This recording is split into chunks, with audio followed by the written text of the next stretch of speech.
messieurs, je sais les frustrations des femmes camerounaises face aux inégalités de traitement.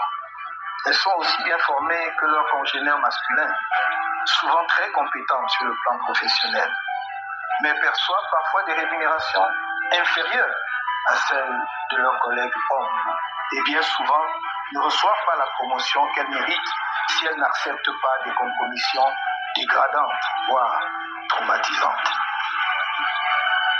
Vous êtes des femmes politiques brillantes, mais vous êtes tenues en arrière-plan, confinées à l'animation et aux applaudissements, et souvent placées sur les listes électorales à des positions où vous n'avez pas de chance d'être élu. Je ne peux passer sous silence les violences faites aux femmes, qui ne cessent de gagner du terrain dans notre pays. Selon un rapport des Nations Unies, le Cameroun serait en proie à ce phénomène. Tenez, plus de 50% des violences et agressions physiques sont perpétrées contre les femmes. Environ 52% des femmes ont subi des violences conjugales, dont 30,56% de violences physiques et environ 31% de violences sexuelles, parmi lesquelles 53% subissent de telles agressions depuis l'âge de 15 ans. 1,4% de femmes sont encore victimes de mutilations génitales. Dans 54% des cas, ces actes engendrent des troubles émotionnels durables, voire handicapants. Comment oublier les 14 jeunes femmes assassinées, victimes en série de crimes rituels au cours des années récentes au quartier Limbomana à Yaoundé? Comment oublier les nombreuses jeunes filles, souvent mineures, victimes de viols alors qu'elles vendent dans les rues ou d'inceste au sein de leur famille? Nous ne pouvons regarder tout cela sans rien faire. C'est pourquoi j'ai voulu en parler avec vous, afin que nous réfléchissions ensemble aux solutions adéquates pour y mettre un terme dans notre pays et concevions les politiques publiques appropriées qui puissent permettre à la femme camerounaise de tenir toute sa place et jouer pleinement son rôle dans la société nouvelle que le mouvement pour la renaissance du Cameroun propose au pays. Ouais, merci. Nous voulons que la femme participe aux avant-postes, à la construction du Cameroun nouveau, moderne et rayonnant que nous proposons dans un contrat de confiance avec elle et l'ensemble de notre peuple.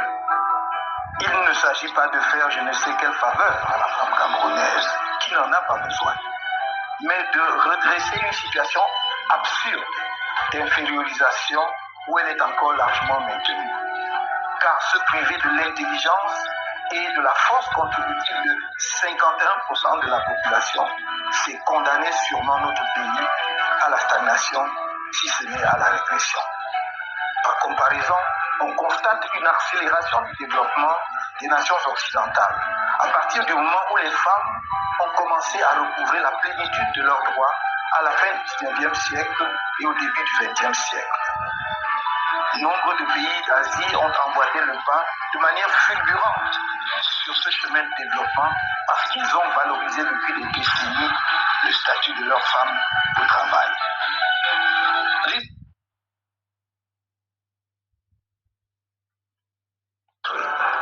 Mais notre attention vigilante au rôle déterminant de la femme dans la renaissance nationale ne s'arrête pas au symbole. Elle se traduit dans la vision innovante de notre parti pour la femme rurale, mère nourricière du pays et gardienne des valeurs sociales fondamentales de notre société. La femme Bayamsala, Amazone des pistes rurales, qui brave les intempéries et les risques des OPEP pour approvisionner les marchés de nos villes en produits vivriers à des prix abordables pour les Camerounais, dont le pouvoir d'achat s'est réduit année après année comme une peau de chagrin. La femme entrepreneur moderne, en quête de soutien technique et financier approprié pour s'épanouir dans les circuits de l'industrie et du secteur tertiaire sur lesquels nous travaillons et dont les mécanismes seront rendus publics. Cependant, nous demeurons convaincus que l'éducation est le levier principal d'émancipation de la femme dans notre pays. C'est pourquoi nous préconisons la scolarisation obligatoire de tous les jeunes Camerounais, y compris de la jeune fille jusqu'à l'âge de 16 ans au moins, afin d'éviter, entre autres, les mariages précoces si dommageables à cette dernière. Chances égales pour l'éducation du jeune garçon et de la jeune fille, donc, mais aussi à responsabilités égales, salaires égaux, sachant que la maternité de la femme est une responsabilité primordiale au bénéfice de la société et qu'il faudra traiter en conséquence. À cet égard, nous avons pris depuis longtemps un engagement ferme pour la gratuité de la césarienne, afin que plus jamais une femme ne meure en couche dans notre pays, faute de moyens pour payer les coûts d'une telle opération, ou qu'elle ne perde son bébé pour les mêmes raisons. Dans le même esprit, nous nous sommes engagés pour un accroissement du nombre de femmes dans le gouvernement à des postes qui ne soient pas dédiés ou seulement symboliques, mais aussi au Parlement, à divers niveaux de la hiérarchie administrative et à la tête des entreprises publiques. Chères femmes camerounaises de tous horizons, nous faisons appel à vous afin que nous écrivions ensemble une page nouvelle, mémorable de l'histoire de notre cher et beau pays. Celle d'un Cameroun débarrassé des injustices criardes, en particulier celles qui vous frappent.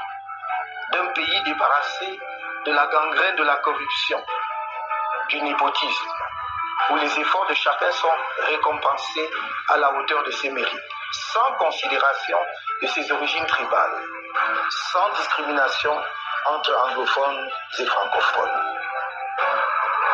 Nous voulons bâtir avec vous une nation unie, fondée sur le respect mutuel et la confiance. Je vous tends la main.